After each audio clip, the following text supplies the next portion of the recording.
Hello? Oh, hi. Should we get started? Okay. Thanks everyone for coming. I'm really glad to be here. My name is Rabbi Alissa Wise. I'm visiting from the United States. A little bit about me, just to introduce myself before I get started. I'm a rabbi, obviously. I became a rabbi in 2009. I spent a decade running and leading Jewish Voice for Peace in the United States. I'm now running an organization that I accidentally started, which we could talk more about later, called Rabbis for Ceasefire, that I started in October 2023. And I have a new book out called Solidarity is the Political Version of Love, Lessons from Jewish Anti-Zionist Organizing. And I'm actually going to be doing a book event on Wednesday evening this coming week. So maybe, and Jüdische Stimme has publicized it, so you can learn about that from there.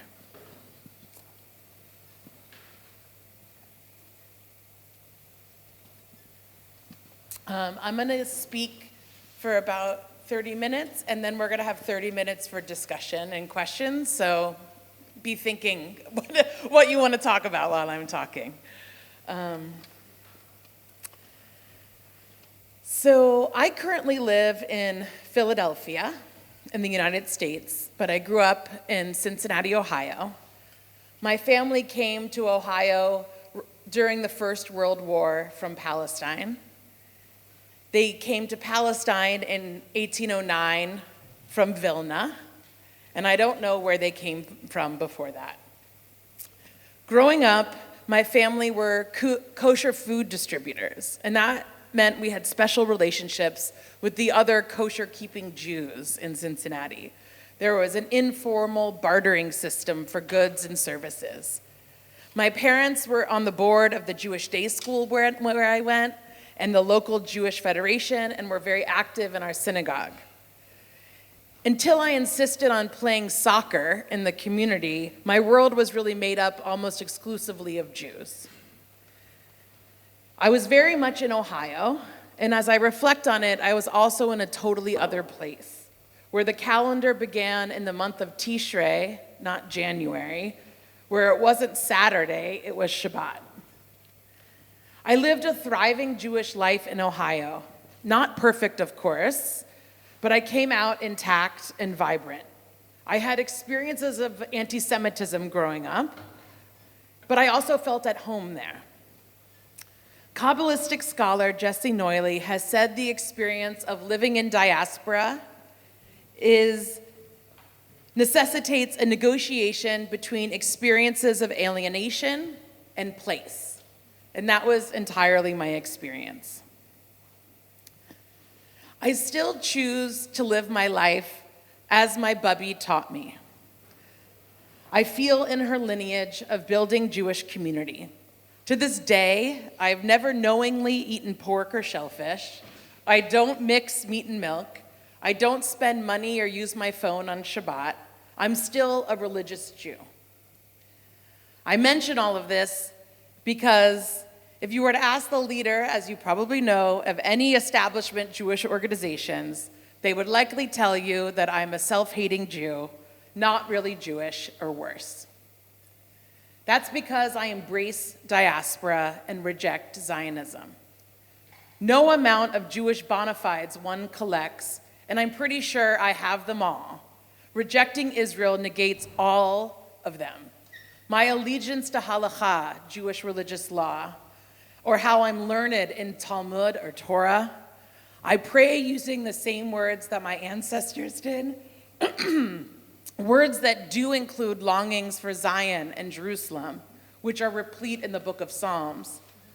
But Zionism is not the same as those liturgical longings. Zionism is a settler colonial movement that began in the late 19th century that successfully advocated for the establishment of a Jewish state in historic Palestine. Its roots, though, are in Christianity. While Zionism was hotly contested within the Jewish community when it first emerged, Since the 20th century, most Jewish institutions and a majority of Jews have seen Zionism as a movement of self-determination for Jewish people. Zionism today, though, can only be understood as Jewish supremacy, focused on maintaining a Jewish state through a violent militarized apartheid system, where Jews have more rights than the indigenous Palestinian population. But let's get back to Zionism's roots through Christianity, not Judaism. Zionism starts through what is called in Christian circles dispensationalist theology, which gained steam in the 19th century and forwarded the idea at the root of Christian Zionism that Jews must repopulate historic Palestine in order to bring about the second coming of the Messiah. At that point, Jews must convert en masse to Christianity or burn. There's nothing more anti-Semitic than that. Many of the key leaders in the British Parliament that brought about the State of Israel were adherents to this belief. Most famously, Arthur Balfour. Arthur Balfour is the man behind the Balfour Declaration, the statement issued by the British government in 1917 during the First World War, announcing support for the establishment of a national home for the Jewish people in Palestine. Notably, the concept of national home had no precedent in international law at the time that the British articulated it. So what was a theological idea circulating in Christian circles quickly turned into a matter of foreign policy, as the white Christian men who led the powerful nations of the world, particularly in the then dominant United Kingdom, were parishioners at the churches of the Christian Zionist leaders and believers in dispensationalist theology. So the Balfour Declaration was not something that Balfour came up with on his own out of nowhere. Some historians maintain that there were efforts, not just over decades, but centuries, dating back to the 16th century, of promoting the idea of Jewish settlement in Palestine and nurturing that as a matter of foreign policy. There were rabbis in that time that saw with clear eyes exactly what Balfourism meant for the Jewish people, for Palestinians, and the world. Writing a decade after the Balfour Declaration was signed, Rabbi Aaron Samuel Tamaris, an Orthodox rabbi, he served as a delegate to the Fourth World Zionist Congress in 1900. But after he went to that Congress, he renounced nationalism and Zionism entirely. He wrote in sarcasm and fury, quote, "Furthermore, during these 10 years of Balfourist redemption, the situation of the Jews has worsened in the world, to which the trumpeters of the Balfour Declaration have contributed by drowning the anguished cries of persecuted Jews with shouts of rejoicing at their nationalist redemption. They have contributed to a moral catastrophe as well for both the Jews and the world." If only more people had taken his warnings to heart. There's no doubt that today, Rabbi Tamaris would be, like me, called an anti-Semite. At this point, most everyone who speaks up for Palestine in one way or another has been lobbed with an accusation that their voice for justice and freedom for Palestinians is anti-Jewish. The conflation of anti-Jewish hatred and critique of Israel have become itself a threat to Jewish safety, as it threatens to desensitize us to actual anti-Semitism, which has been on the rise, especially in the US, thanks to Trump and the far right. The logic of discrimination against Jews was the same logic that justified colonialism, racism that privileged white Christian Europeans, justifying Black and indigenous people being stolen, controlled, or murdered. It was precisely in those centuries that the version of whiteness that still has us by a stranglehold was being created and consolidated. Zionism was a product of its time, deeply embedded in the logics of settler colonialism and racial hierarchy. When Jews didn't have citizenship rights in Christian Europe, there were limits on what Jews could have, and where Jews could live. At the same time this was happening, white Christians, Europeans, were colonizing other places around the globe, including in the United States. So this is the same idea behind Zionism. So solidarity with Palestinians can't be viewed in isolation from the larger legacy of settler colonialism and the dispossession of indigenous people in the US and around the world. Judaism, its texts and symbols, have been recruited to the project of Zionism, but by my reading of Jewish history, Judaism is not just not the same as Zionism, as many would have us believe, it's antithetical to it. As French-Algerian critic Houria Boutelja said of Jews, the West managed to make you trade your religion, your history, and your memories for a colonial ideology. It is as if sorcerers put a spell on you. Well, I'm here to deactivate that spell. Reflecting on the paradox of exile in Judaism, Jewish feminist scholar Susanna Heschel offers that the Jewish belief that Jews live in exile shaped Jewish self-understanding as a major theme in religious literature and liturgy. The reality is that Jews settled in diaspora and lands across the globe, assimilating various cultures, languages, and religious ideas. Although diaspora constituted the political and cultural state of Jews, exile became internalized as an existential state. It is through this existential state that we must understand the liturgical longings for Zion. It's a powerful spiritual metaphor, an articulation of what we can all probably relate to as human beings, living in a terrifying world and an uncomfortable body a lot of the time, an experience of being distant from perfection and far from redemption. The longing for return then conjures the same feelings that social justice activists long for: realization of justice and wholeness, recognizing the world is imperfect and that we long for its healing really hits. On that day, a vision of an ingathering of all those exiled, which we can understand as those harmed by oppression, wounded by the vulgarities of this world, will be brought back together by a loving, benevolent force of justice. That day can't come soon enough. In the books of Isaiah, Jeremiah, and Ezekiel, we're now going to get biblical. I am a rabbi after all. From the time of the Babylonian exile, capture this longing in the idea of kibbutz galuyot, the ingathering of the exiles. In Jewish liturgy, this concept is prominent in a number of prayers, including a prayer that is traditionally recited before reciting the central prayer of Jewish tradition, the Shema.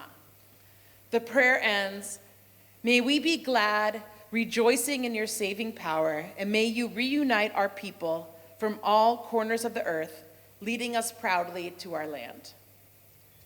But this must not be mistaken for a vision of a militarized ethno-state that we see today. Far from it. One would be hard-pressed to make the claim that the state of Israel embodies a state of redemption. I would say it represents a complete desecration of this sacred yearning, a transgression against God, but most importantly, a transgression of our ancestors who have tended the fire of possible redemption for centuries, only to have that fire used to defile, destroy, and desecrate the land.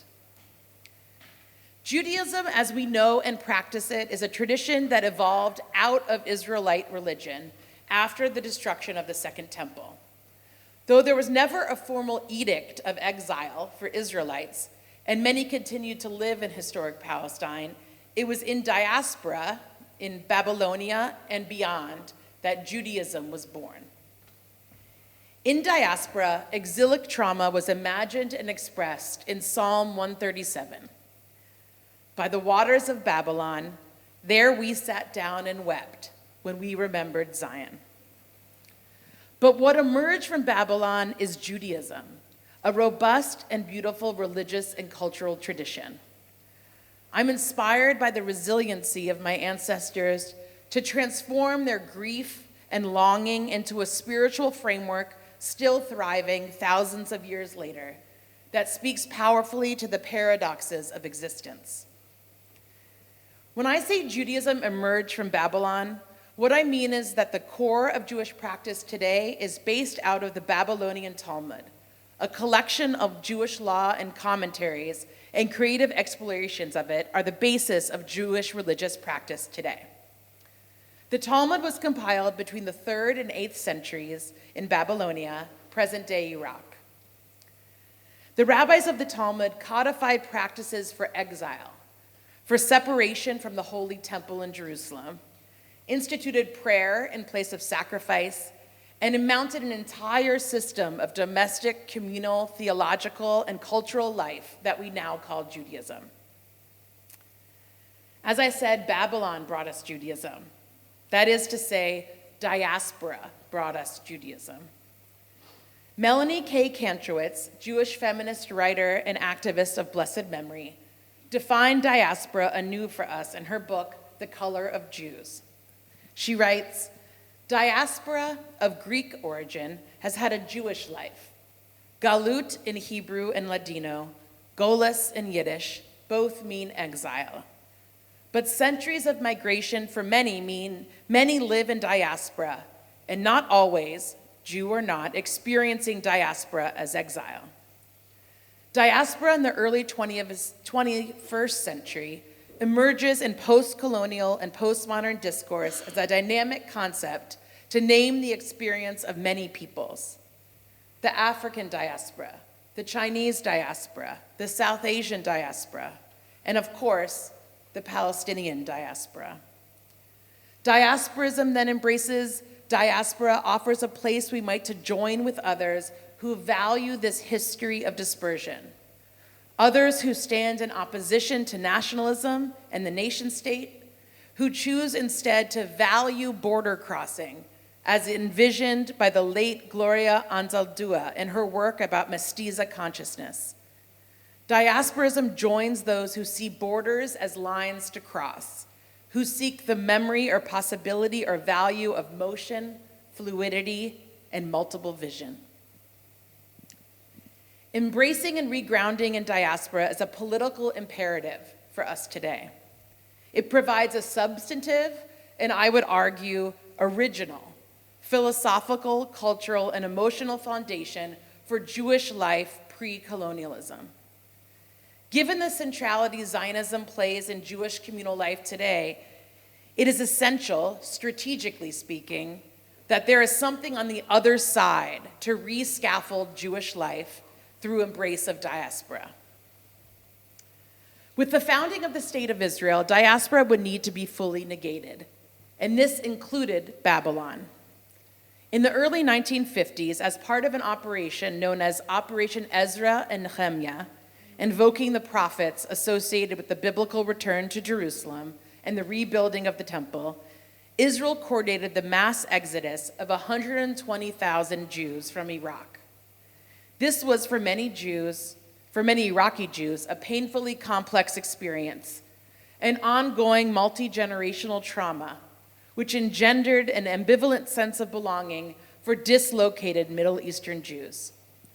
Ella Shohat, a professor at NYU and a leading scholar of Arab Jews, whose family immigrated to Israel from Iraq in 1950, captures the pain and disorientation of this modern exile by flipping on its head the ancient psalm when she said, "By the waters of Zion, we sat and wept when we remembered Babylon." I want to offer you now a few tastes of the Babylonian Talmud. Again, this is the foundational text of Jewish practice as we know and live it today. This textual tradition is the most practical and essential element of our sacred inheritance. Judaism has Torah, the Bible, as its foundational text, describing the Israelite religion that was a precursor to Judaism. Talmud is almost our operational text, and the system of practice called halakha, which means the way, is the strictures of Jewish law and practice that scaffolds traditional Jewish observance of every facet of life, how you eat, pray, make love, how you resolve conflict, replace lost objects, divorce, marry, and everything in between. A major theme in the Talmud is wrestling and struggling with the experience of exile and establishing an entirely new system for relating to God now without the temple in Jerusalem. 3 times a day prayer was established in place of sacrifice. Turning toward Jerusalem substituted being in Jerusalem.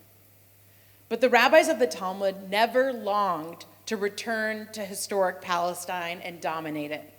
In fact, today, most ultra-Orthodox Jews are anti-Zionist for this reason, understanding that the return of Jewish dominion can only happen through God's hand, not through a human's. What is important to know about how rabbis engage in textual exegesis is they believe there is no word in the Torah that is flawed, unclear, or by mistake. So they pore over each word in order to distill its meaning of God's desire as much as they can. So in the Babylonian Talmud, Tractate Ketubot, the rabbis are exploring a verse from Song of Songs.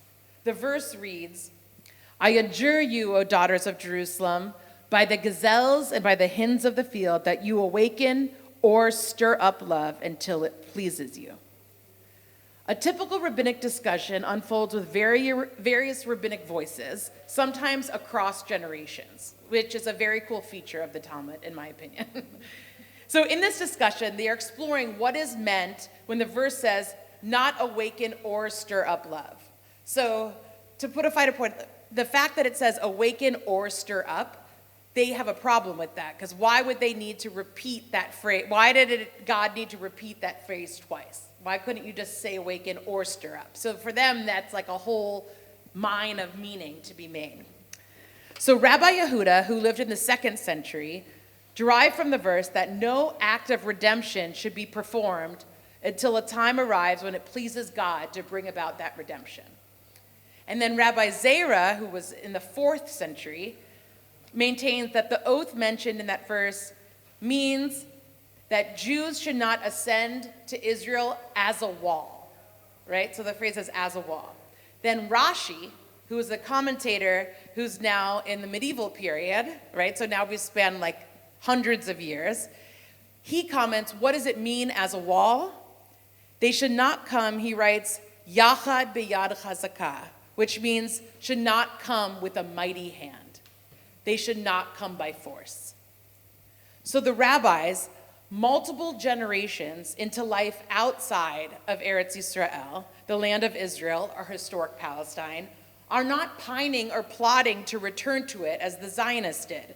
Instead, they are making peace with their place in diaspora. But this teaching is crystal clear that it's not something to reoccupy or take by force. This is part of why I understand that Zionism, Jewish supremacy maintained by the sword, is antithetical to Judaism. I want to note here that I understand diaspora to be a way of being in relationship to land and to place that is liberatory. Robin D.G. Kelly wrote of pre-colonial indigenous nations in a way that resonates for how Jews might be in right relationship to land and to place.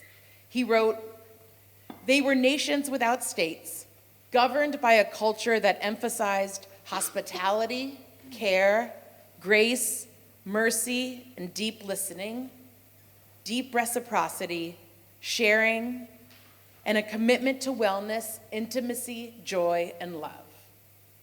I work for decolonization to empower just that way of being." I also want to acknowledge that these are fraught and delicate waters to wade in. It's hard to talk about a redeemed Jewish relationship to land, as a settler colonial project in the name of the Jewish people is currently enacting a genocide. A beloved teacher of mine, when I was studying in rabbinical school, who was deeply informed by the Jewish ethical tradition called Musar, always instructed us that when we were engaging a text in class, that we must read it and read it and read it until it reads ethically. That was likely the single greatest gift I got during my rabbinical studies. It epitomizes what I come to understand as the quintessentially Jewish way of engaging with text and tradition over time. My read of Judaism is that it is best understood as a religious civilization, which has been in perpetual evolution over time as successive generations of Jews engage with stories and practices passed down to us and filter them through the experiences and understandings of our time. The rabbis of the Talmud offer us imaginative ways to go about doing that ethical rereading. So another way that the rabbinic sages make meaning and seek to uncover the divine sparks of biblical texts is to engage in creative wordplay. I think of it as like puns are the way that rabbis like to make meaning. So Hebrew is, just so you can access the little example I'm going to tell you, Hebrew is a language that uses a root system, right? So when words are connected by a root, the rabbis play around with it, right? And swap in other words in order to unravel some new meaning from the text. So here's an example where they do that, just that, to transform traditional ideas of Zion. Again, I want to reinforce and remind that Zionism, the contemporary settler movement, is cleverly named as Zionism in order to give spiritual and theological gravitas to the political project, but it's illegitimate to conflate the two. Okay, here's the other example. In a discussion of the verse from Psalm 87:2, it reads, "God loves the gates of Zion more than all the dwellings of Jacob." Right, so you can hear that and be like, that's a Zionist text, right? So what are the rabbis in the Talmudic discussion, Rav Chisda from the early 4th century offers, what is the meaning of the verse? God loves the gates of Zion more than all the dwellings of Jacob. This means that God loves the gates distinguished in and through halakha more than the synagogues and study halls. So how that works is distinguished gates is mitsuyanim, which has the same root as Zion, right? So he rereads it that he loves Zion more than anywhere else to he likes the distinguished gates, meaning he likes the way that Jews kind of distinguish themselves through halakha and Jewish practice. Queer Talmud scholar Lainey Solomon unpacks this text for us. They write, on the surface, a clear reading of Psalm 87:2 tells us that God loves Jerusalem more than any other place Jews dwell. But the text is unambiguous in its preferential treatment of Jerusalem as a superior place of God's love. But in his Talmudic teaching, Rav Chisda flips the simple meaning to its opposite conclusion. By applying creative wordplay, he offers a new reading. God loves the gates not merely of Zion, but the gates that are mitsuyanim, which means distinguished or pointed out in their exploration of halakha. It's not that God loves Jerusalem, as the verse seems to imply. Rav Chisda took the text and read it upside down, reading the word Zion, which previously indicated a place-based superiority of Jerusalem, as a representative for excellent, distinguished halakha. God loves the excellence of halakha, which is Jewish law, fundamentally mobile and transportable, available wherever those who learn and practice it might find themselves, more than the fixed locale of Jerusalem, but also more than the fixed spaces of the synagogue or the study hall. It is in expanding our sense of place and time, which is always moving, that there is potential to read ourselves out of narrowness. But we can't wait. In Jewish time, we are in the year 5785. In the Jewish year 5784, the Jewish state was charged with probable genocide by the International Criminal Court of Justice. Estimates are that the Israeli army has killed over 180,000 Palestinians in Gaza this year. Israeli soldiers are torturing and raping Palestinians who are kept in their jails without trial or charge. Israeli government officials have unabashedly called for complete destruction of the Palestinian people, continuing the practice of recruiting sacred Jewish texts to justify such cruelty. This is just scratching the surface of the horrors of the past year. Each one a desecration of the divine, a denial of humanity, a humiliation of Judaism's rich tradition. Over the last year, we have seen grassroots mobilization in solidarity with Palestinians at an unprecedented scale across the world. Massive street protests, building occupations, student encampments, boycotts, work disruptions by millions of people across the globe. We are at our most powerful and united in our support for Palestine, but it has been proven insufficient to stop the US-funded Israeli genocide. All the conventional wisdom we used to live by of how power works has been upended in this year. So what do we do now? We have to be willing to let go of all we think we know and understand, to learn them anew. We have to build new institutions. And we have to go back and reread things and reread them until they read ethically. This includes our most sacred texts. Those that insist on reading our texts as real estate contracts that justify colonialism and seek to recast Israeli apartheid and oppression of Palestinians as a religious conflict in promises of messianic redemption must be stopped at the root.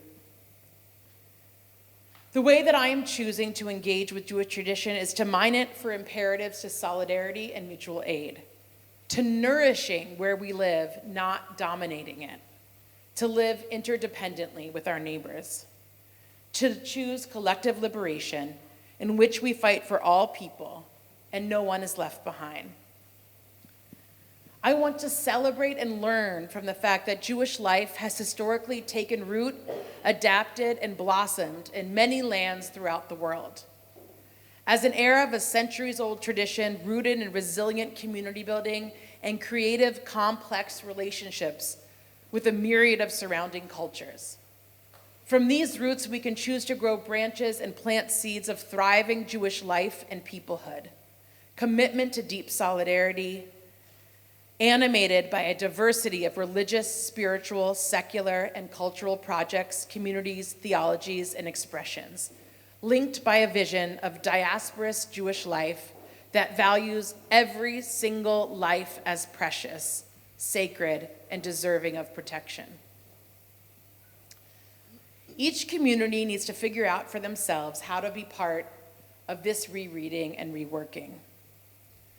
For Jews, I think we have a powerful concept that was gifted to us by secular Jews, the Labor Bund, which began at the same time as Zionism, where Jewish Zionism's founders looked around at the rabid anti-Semitism in Christian Europe and decided ethno-nationalism was the answer. The Bund suggested that instead, Jews could link arms with the working class and nourish, not dominate, where they are. They coined a term in Yiddish called Doigkeit, which can be translated as here-ness. The idea that wherever you are, you join together in coalition across faith, class, and identity to win justice and freedom for everyone. This idea of Doigkeit, though coined by staunch secularists, can be linked to the strategy devised by the rabbis to help Jews cope with living in exile. Instead of imagining actual return, they adapt the longing for messianic time as a future of liberation and wholeness. There is more thinking to be done in conversation with indigenous leaders, Jews from Muslim countries who had a very different experience of place than those of us from Christian Europe and others. But I think there's a possibility that we can pull on this thread of Doigkeit as a way to understand in Jewish terms a model of decolonial diasporism and liberatory solidarity.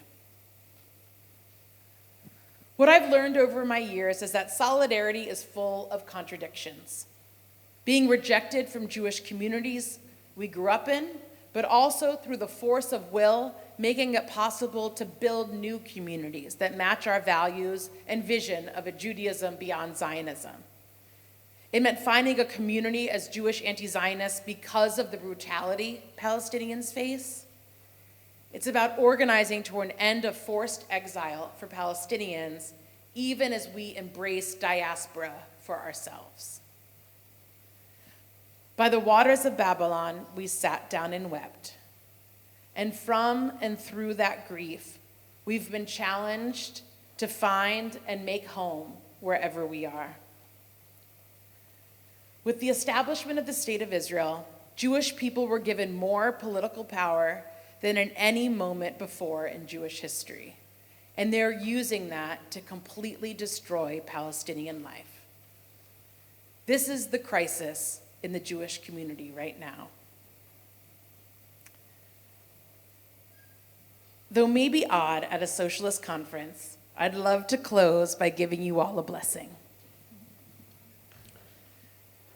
May we learn from the mistakes of our ancestors, those that got confused, that misunderstood, that thought it was us or them, me or you. The ones who stole and claimed and took and shamed, the ones who turned their backs, shut their doors, closed their eyes and their hearts. May you take the mistakes of your ancestors and spin them into blessings. They're your mistakes too, after all, part of your legacy. L'dor vador, from generation to generation. Thank you.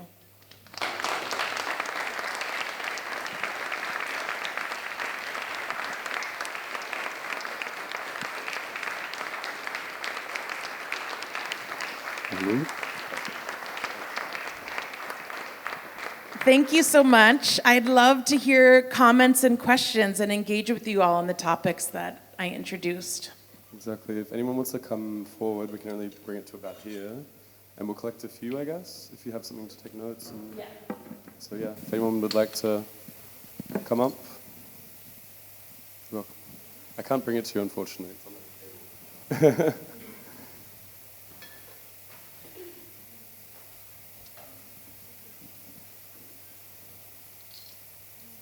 First of all, thank you for your beautiful talk and all the religious aspects on it also. Actually, my question is, like, since when does race also play a role in the Jewish tradition, especially considering the treatment of Ethiopian Jews or, Black Jews in general, like second or even third class citizens? Thank you.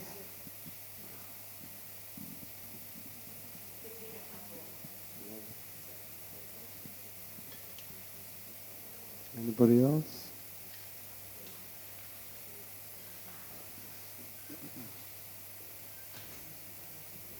If anyone else wants to come as well, you can come forward now. Thank you very much for the talk. I'm curious to know how you... Thank you for the talk.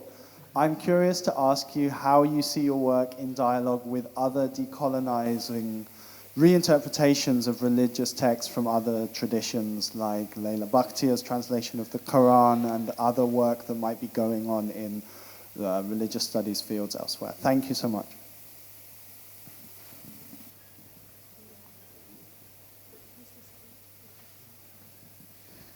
Yeah, thank you for your talk. There's one thing I would like to ask you, because I have read something different. It's possible I read, history is always like written based on the facts you choose. So sometimes it's possible I'm wrong on this one. I'm very interested in when you describe the displacement of Iraqi Jews. Because what I read, again, this could be wrong, was that there were, after the formation of Israel, the state of Israel, there were, I'm pretty sure everyone knows the story, so I don't want to repeat it, but it was more formulated like they had to leave, and American Jewish Foundation paid for it, and everything that goes along. So I would like to know, maybe, just elaborate on it a little, and if you have sources that I could read about it, thank you.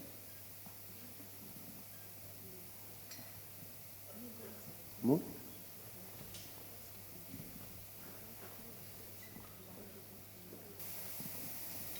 Hi, thank you. It's just more a semantic question because I once talked with a German person who told me, relating to my diaspora, North African, that diaspora actually only belonged to Jewish, and that's the first time I've ever heard that. That only the word diaspora only belonged to the Jewish community, and this was a German person who said that to me, and I've never heard that before. And so I just want to know if you have more semantic history on that. Thank you.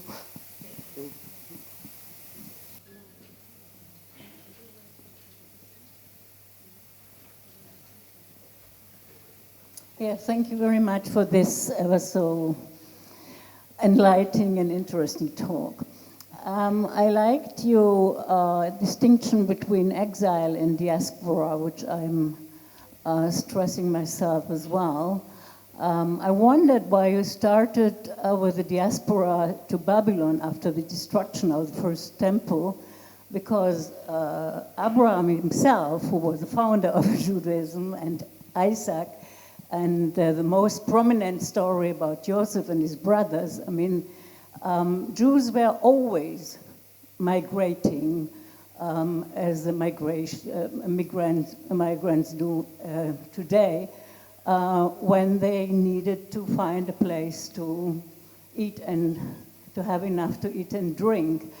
As a matter of fact, I find this distinction between diaspora and exile so important because today diaspora is as crucial as exile for the migrants. And you said you said the Chinese diaspora and so on, and then you finished your list with the Palestinian diaspora. But the Palestinians are in exile. Most of the Palestinians are not in diaspora, but in exile, and I would like you to elaborate on this distinction. The second thing, and then I'll be close, is don't you think that we have to stress that anti-Semitism, as well as Zionism as a mirror of it, are altogether inventions of the Christian Europe? Because nowadays, anti-Semitism and hatred of Judaism is always ascribed to the Arab world and to the Palestinians, and it was never existing there. It is altogether historically and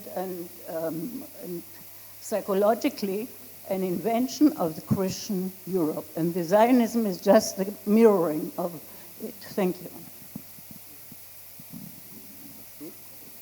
One more?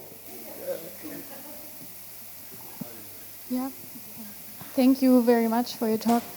I would just be very interested to hear more about the notion of clarity that you have spoken about in terms of reading the Torah as a clear, a clear messaging within it, and also in relation to maybe other notions of the Kabbalah, or whereas maybe clarity or truth may lie behind behind language, and therefore language can never fully, represent a fact or a truth. Perhaps I would just be.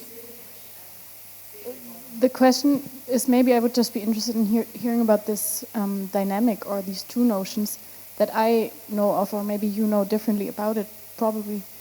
And maybe the paradox of clarity and, mystery and holiness within language. Yes, reading a text. Also because you mentioned these reinterpretations of the Torah. Okay, there's a lot there. Thank you all for these questions. So the first question was about the role of race in Jewish tradition. Race is a made-up concept, right, of the modern era, right? And so there's not, I don't think that one could go back, it's not a part of the historical Jewish canon. Like, it's not part of the text. But it is, as I was saying, really central to the ideas of Zionism, right? Like, white supremacy is part of the logic of Zionism because of the way that Zionism was founded in the image of white supremacist, Christian Europe and European ideas, right? So so the situation now in contemporary Israel is that there is racial hierarchy amongst the Jews that live there, right? Where the Ashkenazi, or Jews of European descent, are at the top, right? And then Jews from the Muslim world, Mizrahi Jews, are Ethiopian Jews, and others, right? Like, just as we might have in, I can't speak, I'm not as familiar, obviously, with the German context, so I imagine it's very similar to the United States, where that's kind of how it looks as well. So I think there's, that has been, it's a very modern contemporary phenomenon that I would say is not Jewish, right? Like, I really want to be strict in not conflating Judaism and Zionism, right? That's really critical. Like, I think it's it's rhetorically important because of the fights that we have about being able to talk about critique Zionism and not be challenged with claims of anti-Semitism, but it's also actually factually really important. So I guess that's what I would say to that, is that it's not given that race is a made-up scientific theory of the modern era, right? I don't see it placed inside of Jewish text or tradition, but I see it inside of Zionism, separate from that. As far as the decolonization of other traditions, there is, in the US, we do have a little circle of multi-faith partners that are working together to do what I described in my talk of the rereading of our text together and side by side. But I think it's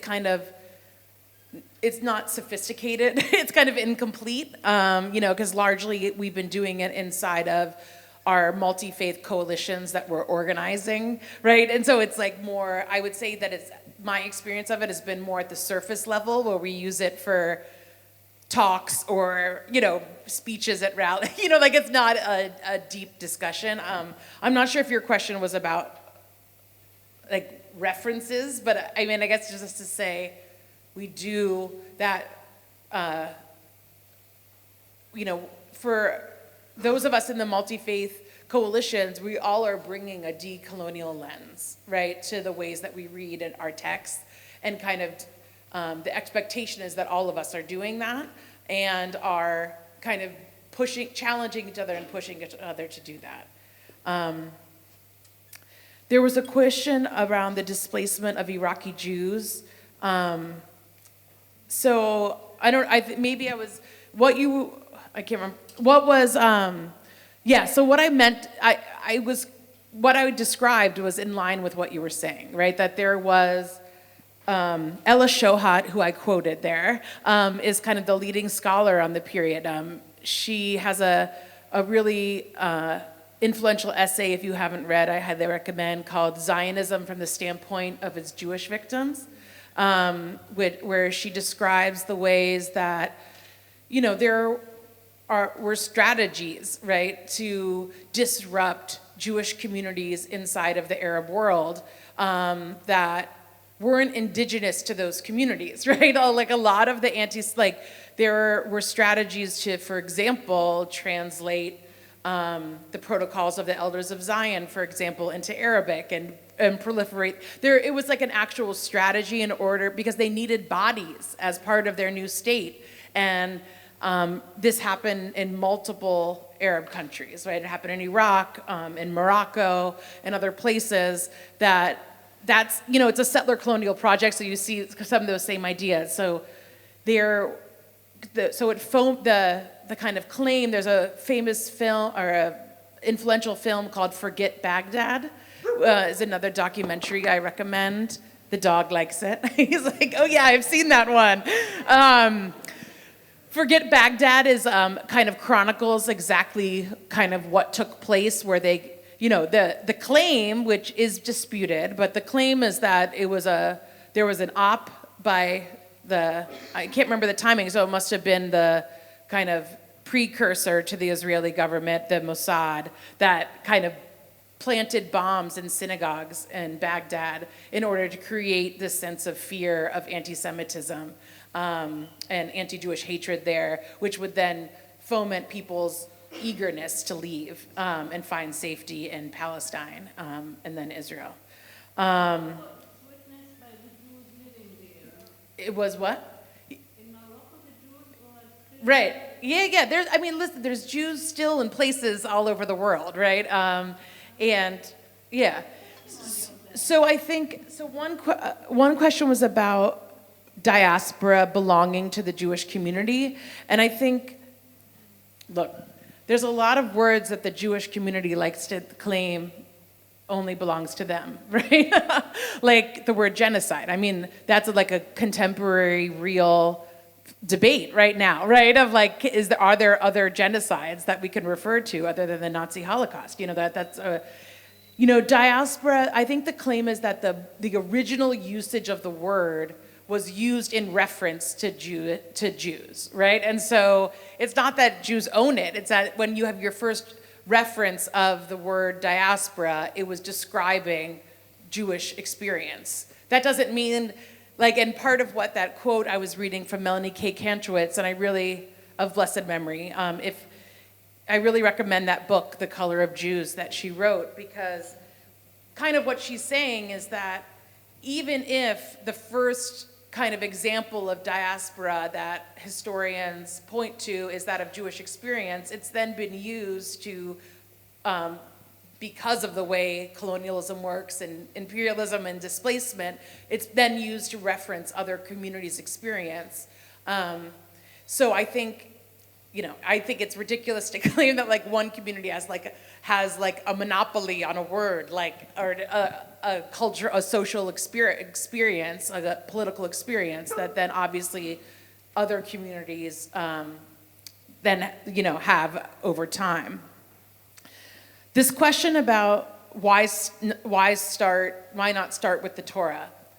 The reason is because in my reading, and I think this is actually really important, in my reading of Jewish history, and this is, we can debate it, not right this second, but another time. In my reading of Jewish history, what we have is Israelite religion until the destruction of the Second Temple, and it's only after that that we have Judaism. And I actually think that's really important. So when we read the stories of the Bible, of the Torah, what we have are narratives that were collected over time that represent Israelite religion. So I wouldn't call Abraham the first Jew, right? I feel like that's a little historically anachronistic. It matters to me because, I don't believe that the Torah was written by God, right? I believe it was there. These are stories, that's folklore, right? Or texts that were compiled that kind of created the basis of the cultural tradition we have as Judaism. But that didn't start as we know it, right? As we talk about it until after the destruction of the Second Temple and the exile and the experience of living in diaspora. And this is actually significant because now, my hope is that what will flourish, and my hope is to link arms with Jews here and around the world in building diasporism as an antidote, as a contradiction to Zionism, as a way of understanding Jewish life. And because I think it's actually really important, because Jews, not just Jews, but anyone who is stepping outside of their communal comfort and cultural comfort to stand in alignment with their values and principles need to have somewhere else. There has to be something else, right? It's not just like Zionism and then you fall off a cliff, right, in Jewish community.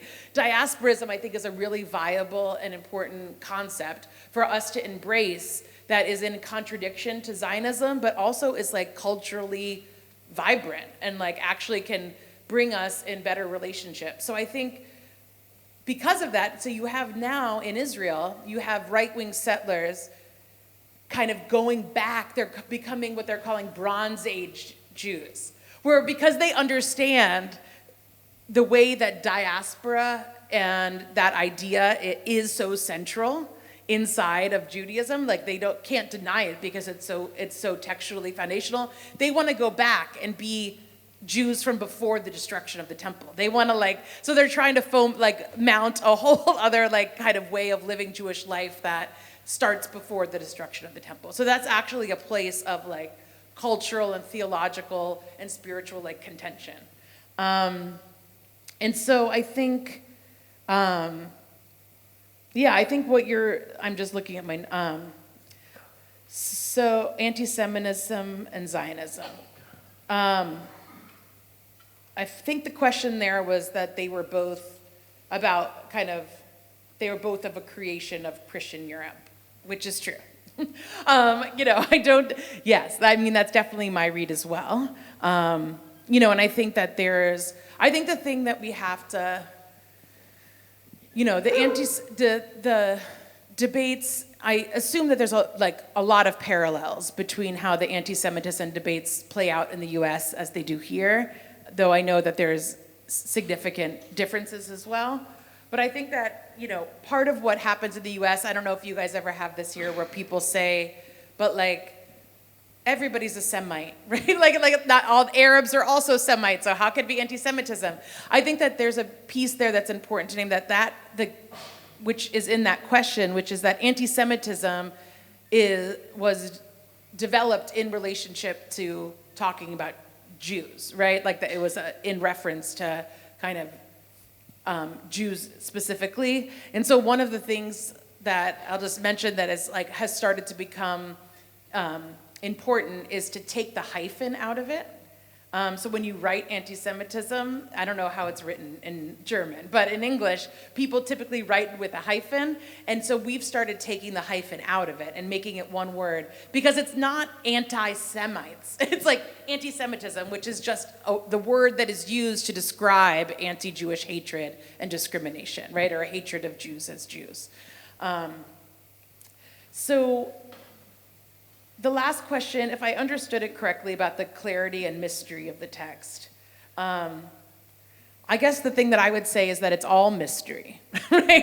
It's not my reading of the tradition is that there are these original narratives, then kind of musings and poetry and experiences that have been passed down, and then our work and obligation and privilege is to mine them for the mystery and the possibility within them. So I don't know that there's any clarity to be found as much as just unraveling generation by generation the mystery that is part of it. And I think the thing that it's really important to me to emphasize about that is that when I am standing here as a rabbi in this century, right, referring to the rabbis of other centuries, nothing we do, I feel I want to empower people to evolve the tradition. That's always what's happened. Judaism has always been in perpetual motion. And it's not just that when we engage with Jewish texts and read it